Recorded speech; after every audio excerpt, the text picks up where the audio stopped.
வணக்கம். ஆப்பிள் டிவியின் புதுச்சேரியில் இன்றைய முக்கிய நிகழ்வுகள். புதுச்சேரி முதலியார்பேட்டையில் சாராயம் பதுக்கி விற்பனை செய்த 2 பேரை கைது செய்த போலீசார். அவர்களிடமிருந்து 100க்கும் மேற்பட்ட சாராய பாக்கெட்டுகளை பறிமுதல் செய்தனர். புதுச்சேரி தானம்பாளையம் பகுதியில் கத்தி உள்ளிட்ட பயங்கர ஆயுதங்களுடன் வழிப்பறி செய்ய திட்டமிட்டு பதுங்கியிருந்த 6 பேர் கொண்ட கும்பலை அரியங்குப்பம் போலீசார் அதிரடியாக கைது செய்தனர். புதுச்சேரியில் அப்பா மருமகனை கொலை செய்த குற்றவாளியை போதிய ஆதாரம் இல்லாததால் விடுதலை செய்ததுடன் அவரது ஆயுள் தண்டனையும் ரத்து செய்து நீதிமன்றம் உத்தரவிட்டுள்ளது பெரும் பரபரப்பை ஏற்படுத்தியுள்ளது.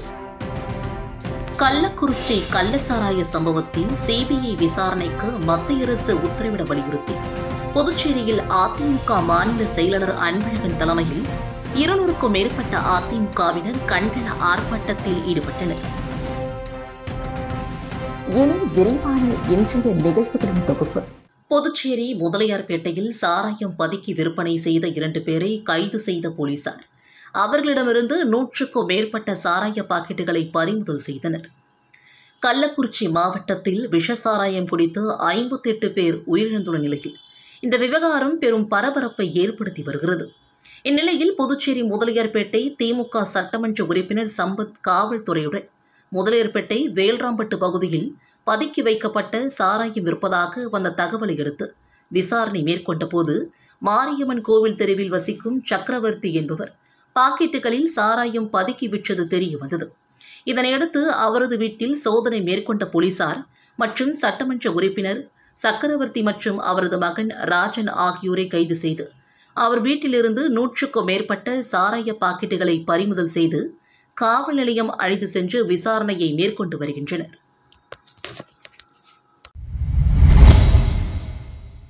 புதுச்சேரி தானம்பாளையம் பகுதியில் கத்தி உள்ளிட்ட பயங்கர ஆயுதங்களுடன் வழிப்பறி செய்ய திட்டமிட்டு பதுங்கியிருந்த 6 பேர் கொண்ட கும்பலை அரியங்குப்பம் போலீசார் அதிரடியாக கைது செய்தனர். புதுச்சேரி தானம்பாளையம் கல்லூரி சாலையில் கத்தி உள்ளிட்ட பயங்கர ஆயுதங்களுடன் ஒரு கும்பல் பதுங்கியிருப்பதாக அரியங்குப்பம் காவல் நிலையத்திற்கு ரகசிய தகவல் கிடைத்தது. இதனைத் தொடர்ந்து அரியங்குப்பம் போலீசார் சம்பவ இடத்திற்கு விரைந்து சென்று அங்கு பதுங்கியிருந்த கும்பலை அதிரடியாக மடக்கி பிடித்து காவல் நிலையம் அழைத்து வந்தனர். போலீசார் விசாரணையில் திப்பராயப்பேட்டை தினேஷ், புதுசாரம் சுரேஷ், பூரணங்குப்பம் ஆனந்தராமன், அபிஷேகப்பாக்கம் ஜெயபிரதரன், உருவையாறு வித்யாசாகர் மற்றும் சுப்பையா நகரை சார்ந்த மணிகழகன் என்பதும் வழிப்பறி செய்யும் நோக்கில் புதுச்சேரியில் அப்பா மருமகனை கொலை செய்த குற்றவாளியை போதிய ஆதாரம் இல்லாததால் விடுதலை செய்ததுடன் அவரது ஆயுள் தண்டனையும் ரத்து செய்து நீதிமன்றம் உத்தரவிட்டுள்ளது பெரும் பரபரப்பை ஏற்படுத்தியுள்ளது. புதுச்சேரியில் கடந்த 2017ஆம் ஆண்டு சொத்து பிரச்சினை காரணமாக அப்பா மற்றும் மருமகனை கொலை செய்த வழக்கில் சிவக்குமார் என்பவரையும் கொலையை மறைக்க உதவிய அவரது தாய் வசந்தாவையும் கோரிமேடு போலீசார் கைது செய்திருந்தனர். இந்த வழக்கு புதுச்சேரி நீதிமன்றத்தில் நடைபெற்று வந்தது. நேற்று விசாரணைக்கு வந்த இந்த வழக்கில் சிவக்குமார் தரப்பில் மூத்த வழக்கறிஞர் என்ஆர் இளங்கோ ஆஜராகி வழக்கின் முதல் சாட்சியான மனுதாரரின் சகோதரியும் மற்ற சாட்சிகளில் ஒருவரும் பிற சாட்சிகளாக மாறியிருக்கிறார்கள். அத்துடன் சாட்சிகளின் வாக்குமூலத்திலும் குளறுபடிகள் உள்ளன. பல சாட்சியங்கள் நம்பும்படியாகவும் இல்லை என்று வாதிட்டார். இதனையடுத்து தீர்ப்பளித்த தீர்ப்பில் இந்த வழக்கில் மனுதாரர் மீது அதிக சந்தேகங்கள் இருந்த போதிலும் அவர் மீதான குற்றச்சாட்டை போலீசார் சந்தேகத்திற்கு இடமின்றி நிரூபிக்க தவறிவிட்டனர். கொலைக்கான நோக்கத்தை நிரூபிக்க பக்கத்து வீட்டாரின் சாட்சியம் மட்டும் போதுமானதாக இல்லை. மற்ற காரணங்களையும் உறுதியாக போலீசார் நிரூபிக்கவில்லை. இதனால் விசாரணை நீதிமன்றம் 2019 அளித்த தீர்ப்பு ரத்து செய்யப்படுகிறது என்று உத்தரவிட்டனர்.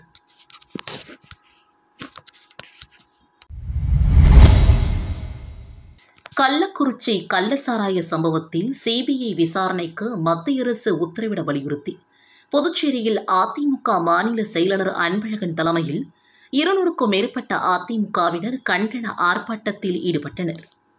கள்ளக்குறிச்சியில் கள்ள விஷசாராயம் குடித்து 55க்கும் மேற்பட்டவர்கள் உயிரிழந்ததற்கு காரணமான தமிழக திமுக அரசை கண்டித்து புதுச்சேரி மாநில அதிமுக சார்பில் கண்டன ஆர்ப்பாட்டம் பழைய பேருந்து நிலையம் அருகில் இன்று நடைபெற்றது. மாநில செயலாளர் அன்பழகன் தலைமையில் நடைபெற்ற இந்த ஆர்ப்பாட்டத்தில் 500க்கும் மேற்பட்ட அதிமுகவினர் கலந்து கொண்டு தமிழக அரசை கண்டித்து கண்டன கோஷங்களை எழுப்பினர். தொடர்ந்து செய்தியாளர்களிடம் பேசிய அன்பழகன் அவர்கள் கள்ளக்குறிச்சி கள்ளசாராய படுகொலைக்கு தார்மீக பொறுப்பேற்று பொம்மை முதல்வர் ஸ்டாலின் அமைச்சர்கள் பதவி விலக வேண்டும் என்றும் மத்திய அரசு தானாக முன்வந்து சிபிஐ விசாரணைக்கு உத்தரவிடுவதுடன் 356வது பிரிவை பயன்படுத்தி தமிழகம் ரெடியாக அரசை டிஸ்மிஸ் செய்ய வேண்டும் என்றும் அவர் தெரிவித்தார்.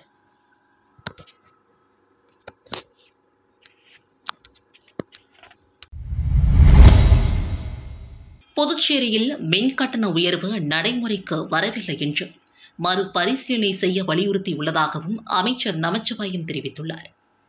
புதுச்சேரி தாகூர் அரசு கல்லூரி விழாவில் பங்கேற்ற பின்பு செய்தியாளர்களை சந்தித்த அமைச்சர் நமச்சிவாயம் அவர்கள் புதுச்சேரியில் மின் கட்டண உயர்வு நடைமுறைப்படுத்தவில்லை என்றும் மின் கட்டண உயர்வை மறுபரிசீலனை செய்ய வலியுறுத்தி மின்சார ஒழுங்குமுறை ஆணையத்திற்கு கடிதம் எழுதியுள்ளதாகவும் மக்களை பாதிக்கும் வகையில் மின் கட்டணம் உயர்த்தப்படாது என்று தெரிவித்தார்.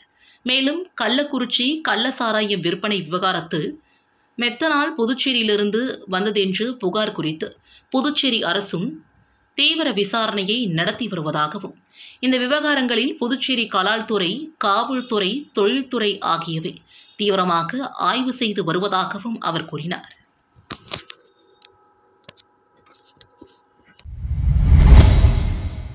புதுச்சேரியில் அட்டை பெட்டிகளுக்கான ஜிஎஸ்டி வரியை 12% குறைக்க வேண்டும் என பொதுப்பணித்துறை அமைச்சர் லட்சுமி நாராயணன் புதுடில்லியில் நடைபெற்ற கூட்டத்தில் வலியுறுத்தியுள்ளார்.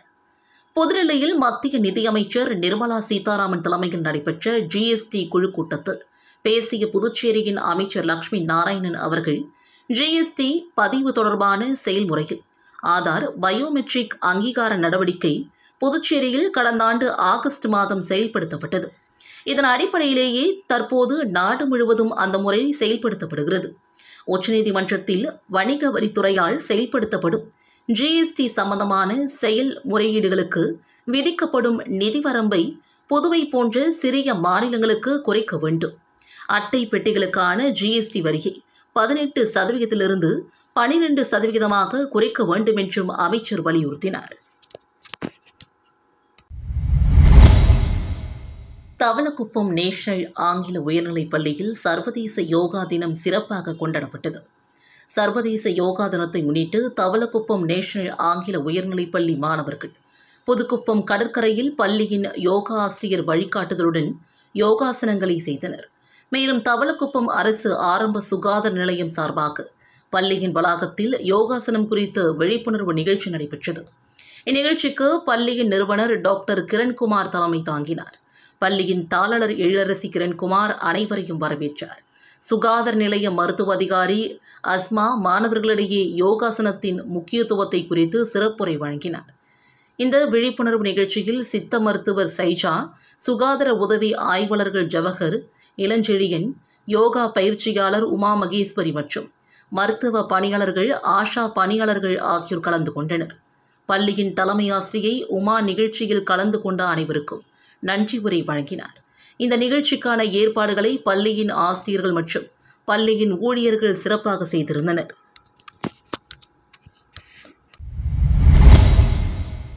புதுச்சேரி ஏம்பலம் பாலாஜி மேல்நிலைப் பள்ளியில் உலக யோகா தினம் சிறப்பாக கொண்டாடப்பட்டது. புதுச்சேரி நெட்டப்பாக்கம் கொம்யூன் ஏம்பலம் பாலாஜி மேல்நிலைப் பள்ளியில் உலக யோகா தினம் வெகு விமர்சையாக கொண்டாடப்பட்டது. ஏம்பலம் மனவளக்கலை மன்றம் சார்பாக யோகா குரு பாலமுருகன் அவர்கள் மாணவர்களுக்கு யோகா பயிற்சி வழங்கினார். இந்நிகழ்ச்சியை பள்ளியின் தாளர் அன்பழகன் துவக்கி வைத்து மாணவர்களுக்கு யோகாவின் அவசியம் மற்றும் முக்கியத்துவத்தை எடுத்துக் கூறினார். இந்நிகழ்ச்சியில் பள்ளி மாணவர்கள் அனைவரும் கலந்து கொண்டு யோகாசன பயிற்சி செய்தனர். பணி நிரந்தரம் செய்ய வேண்டும் உள்ளிட்ட பல்வேறு கோரிக்கைகளை வலியுறுத்தி 108 ஆம்புலன்ஸ் ஓட்டுநர்கள் சுகாதாரத்துறை இயக்குநர் அலுவலகத்தை முற்றுகையிட்டு தர்ணா போராட்டத்தில் ஈடுபட்டதால் பரபரப்பு ஏற்பட்டது. புதுச்சேரி மாநில சுகாதாரத்துறையில் புதுச்சேரி, காரைக்கால், மாகே, ஏனாம் பகுதிகளில் உள்ள மருத்துவமனைகளில் 60க்கும் மேற்பட்ட 108 ஆம்புலன்ஸ் ஓட்டுநர்கள் பணியில் உள்ளனர். கடந்த 18 ஆண்டுகளுக்கு மேலாக பணியாற்றி வரும் இவர்களுக்கு தேசிய கிராமப்புற சுகாதார திட்ட நிதியிலிருந்து ஊதியம் வழங்கப்படுகிறது. இந்நிலையில் கடந்த 4 ஆண்டுகளாக பதவி உயர்வு, சம்பள உயர்வு, போனஸ் உள்ளிட்ட கோரிக்கைகளை முன்வைத்து தொடர்ச்சியாக போராட்டம் நடத்தி வருகின்றனர்.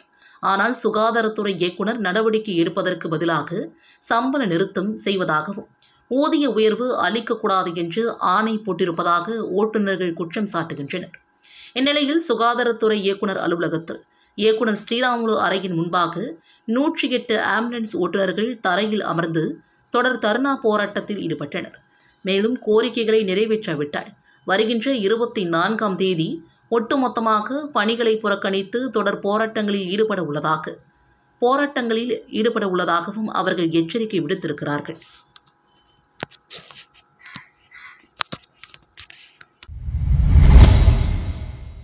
நெட்டப்பாக்கம் தொகுதிக்குட்பட்ட கரையம்புத்தூர் அரசு சுகாதார நிலையம் இரவு நேரங்களில் சமூக விரோதிகளின் கூடாரமாக மாறியுள்ளதாகவும் உடனடியாக சுகாதாரத்துறை நடவடிக்கை எடுக்க வேண்டும் என்றும் அப்பகுதி மக்களிடையே கோரிக்கை குரல் எழுந்திருக்கிறது. புதுச்சேரி நெட்டப்பாக்கம் தொகுதிக்குட்பட்ட கரையம்புத்தூர் கிராமத்தில் அரசு ஆரம்ப சுகாதார நிலையம் உள்ளது.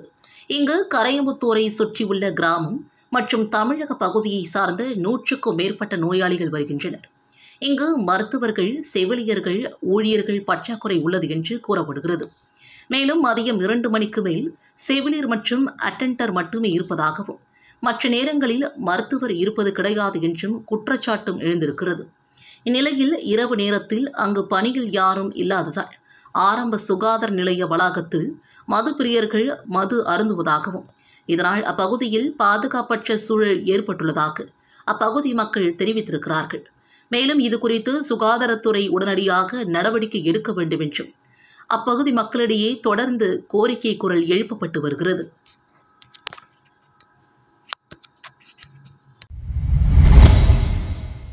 புதுச்சேரி எய்ட்ஸ் கட்டுப்பாடு சங்கத்தில் பணிபுரியும் திருநங்கைகளுக்கு அதிகாரிகள் பாலியல் தொந்தரவு கொடுப்பதாக திருநங்கைகள் குற்றம் சாட்டியுள்ளனர். புதுச்சேரி சகோதரன் சமூக நல மேம்பாட்டு நிறுவனத்தின் தலைவர் ஷீதல் தலைமையில் சமூக அமைப்பினர் ஆலோசனை கூட்டம் நடைபெற்றது.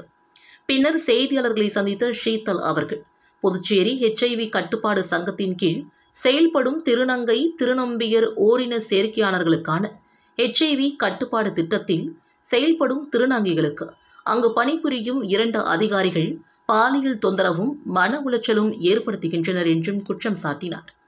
இது தொடர்பாக முதலமைச்சர், அமைச்சர் உள்ளிட்ட உயர் அதிகாரிகளுக்கு பலமுறை புகார் அளித்தும் நடவடிக்கை எடுக்கவில்லை என்றார்.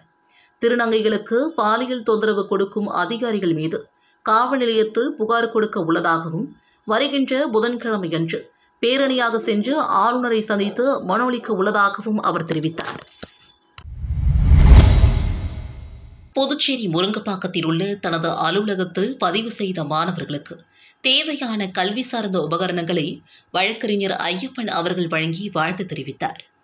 புதுச்சேரியில் உள்ள ஏழை எளிய மற்றும் பெற்றோர்கள் இல்லாத மற்றும் ஊனமுற்றவர்கள் பெற்றோர்களாக கொண்ட அரசு பள்ளி மாணவர்களுக்கு தேவையான கல்வி சார்ந்த உபகரணங்களை தொடர்ந்து வழக்கறிஞர் ஐயப்பன் அவர்கள் வழங்கி வருகிறார். மேலும் மே மாதத்தில் மட்டும் மொத்தம் 31 நாட்களுக்கு மாணவர்களுக்கு தேவையான கல்வி சார்ந்த உபகரணங்களை வழங்கினார். மே மாதத்தில் 1000க்கும் மேற்பட்ட மாணவர்கள் இதன் மூலமாக பயனடைந்தனர்.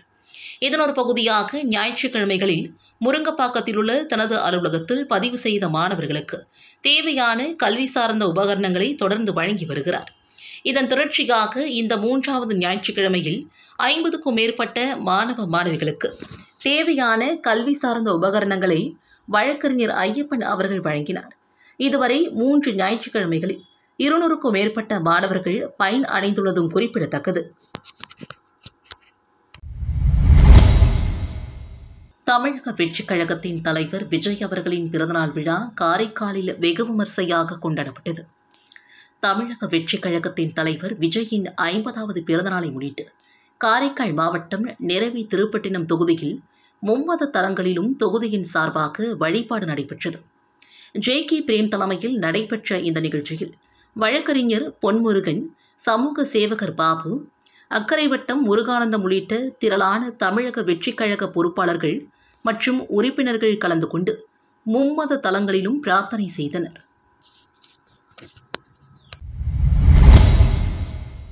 ஓசூர் தொகுதி தொண்டமானத்தம் கிராமத்தில் விதை இளைஞர்கள் நற்பணி இயக்க தொடக்க விழா நடைபெற்றது. ஓசூர் தொகுதி தொண்டமானத்தம் கிராமத்தில் விதை இளைஞர்கள் நற்பணி இயக்கம் தொடக்க விழா சிறப்பாக நடைபெற்றது. இதனைத் தொடர்ந்து மரக்கன்று நடும் நிகழ்வு நடைபெற்றது.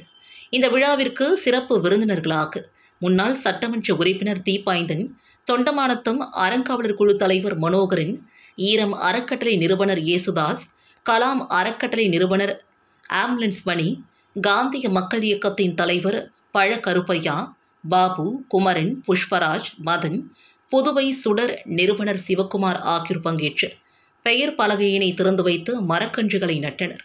மேலும் விதை மன்றத்தை சார்ந்து சுரேஷ்குமார், சந்துரு, ரமேஷ், பாஸ்கரன், சக்தி, பசுபதி, பத்மநாதன், சூர்யா, குகா, தீபக், தமிழ் மற்றும் காவ்யா, கௌதம், கௌசி, தல ராஜி, சுதாகர், பிரகாஷ், காக்கா பிரசாந்தனு, ஹரிஷ், வருண், சுந்தர், ரகுராம், பாலாஜி, ராகுல் உள்ளிட்ட கிராம பொதுமக்கள், இளைஞர்கள் பங்கேற்றனர்.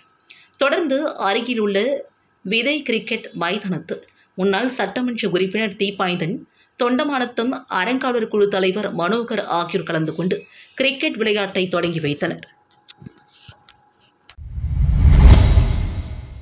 புதுச்சேரி அரசு தாகூர் கல்லூரிக்கு தேசிய தர மதிப்பீடு மற்றும் அங்கீகார குழு அளித்துள்ள தரநிலையை அமைச்சர் நமச்சிவாயம் வெளியிட்டார். இந்தியாவில் உள்ள உயர்கல்வி நிறுவனங்களான பல்கலைக்கழகங்கள், கல்லூரிகள் இவற்றின் தரநிலையை மதிப்பீடு செய்யும் தேசிய தர மதிப்பீடு மற்றும் அங்கீகார குழு தாகூர் அரசு கலை அறிவியல் கல்லூரிக்கு ஏ கிரேட் வழங்கியுள்ளனர். இதனைத் தொடர்ந்து தேசிய தர மதிப்பீடு மற்றும் அங்கீகார குழுவின் தரநிலை வெளியீட்டு விழா புதுச்சேரி தாகூர் அரசு கலை அறிவியல் கல்லூரி கருத்தரங்க கூடத்தில் இன்று நடைபெற்றது. கல்லூரியின் முதல்வர் சசிகாந்த் தாஸ் தலைமையில் நடைபெற்ற இந்த விழாவில் அமைச்சர் நமச்சிவாயம் சிறப்பு விருந்தினராக கலந்து கொண்டு மதிப்பீட்டுக் குழு கல்லூரிக்கு வழங்கிய தரநிலையை வெளியிட்டார்.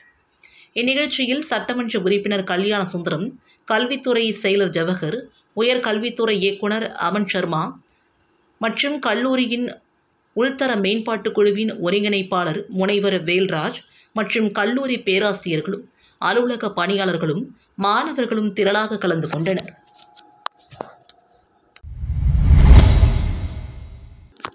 தமிழ்நாடு அரசு போக்குவரத்து கழக பணிமனைகளில் ஒப்பந்த தொழிலாளர்களை நியமிக்கும் முறையை கைவிடக் கோரி CIDU தொழிற்சங்கத்தினர் அடையாள உண்ணாவிரத போராட்டத்தில் ஈடுபட்டுள்ளனர். தமிழ்நாடு அரசு போக்குவரத்து கழகத்தில் காலியாக 25,000 பணியிடங்களை நிரப்பி அனைத்து அரசு பேருந்துகளையும் முழுமையாக இயக்க வலியுறுத்தியும், பணியில் இருக்கும்போது மரணமடைந்த 5,000க்கும் மேற்பட்ட தொழிலாளர்களின் வாரிசுகளுக்கு வேலை வழங்க வலியுறுத்தியும், நவீன அடிமைத்தனத்திற்கும் சுரண்டலுக்கும் வித்திடும் வகையில் தொழிலாளர்கள் மத்தியில் பிளவை ஏற்படுத்தும் ஒப்பந்த ஊழியர்களை பணியில் சேர்க்கும் தமிழக அரசின் முடிவை கைவிட வலியுறுத்தியும், புதிய ஓய்வூதிய திட்டத்தை கைவிட வேண்டும் என்பன உள்ளிட்ட பல்வேறு கோரிக்கைகளை வலியுறுத்தி புதுச்சேரி மறைமலையடிகள் சாலையில் உள்ள தமிழ்நாடு அரசு விரைவு போக்குவரத்து கழக பேருந்து நிலையம் முன்பு போக்குவரத்து தொழிலாளர்கள் மற்றும் CIDU தொழிற்சங்கத்தினர் ஒருநாள் அடையாள உண்ணாவிரத போராட்டத்தில் ஈடுபட்டு வருகின்றனர். புதுச்சேரி தவளக்குப்பம் அருகே 250 ஆண்டுகள் பழமையான வேப்பமரம் வேரோடு சாய்ந்ததால் அப்பகுதி மக்களிடையே பெரும் சோகம் ஏற்பட்டிருக்கிறது. புதுச்சேரி தவளக்குப்பம் அடுத்துள்ளது TN பாளையம் கிராமம். இங்கு பொறையத்தம்மன் கோவில் மற்றும் குளக்கரையில் சுமார் 250 வருடங்களுக்கு மேலான மிகவும் பழமை வாய்ந்த வேப்பமரம் ஒன்று உள்ளது. இந்த மரத்தின் கிளை பாகங்களின் சுற்றளவு பெரிய அளவில் படர்ந்துள்ளதால் எந்நேரமும் நிழல் பகுதியாகவே காணப்படும். மேலும் பல தலைமுறைகளாக மரத்தடி பாடசாலை ஆரம்பித்து ஊர் பொதுக்கூட்டம், சுய உதவி குழுக்கள் மீட்டிங் என சமூக அமைப்புகள் கூட்டம், விளையாட்டு வீரர்கள் பயிற்சி என பன்முகத்தன்மை கொண்ட விளங்கியது இந்த வேப்பமரம். இந்நிலையில் புதுச்சேரியில் கடந்த 2 நாட்களாக பெய்த மழை காரணமாக மரம் சிதலடைந்து அடிப்பாகத்தோடு முறிந்து விழுந்தது. சுமார் 250 ஆண்டுகள் பழமை வாய்ந்த பன்முகத்தன்மை கொண்ட இந்த வேப்பமரம் சாய்ந்தது அப்பகுதி கிராம மக்களிடையே சோகத்தை ஏற்படுத்தியுள்ளது. வணக்கம். ஆப்பிள் டிவியில் புதுச்சேரியில் இன்றைய நிகழ்வுகள் இத்துடன் நிறைவடைந்தது. நன்றி, வணக்கம்.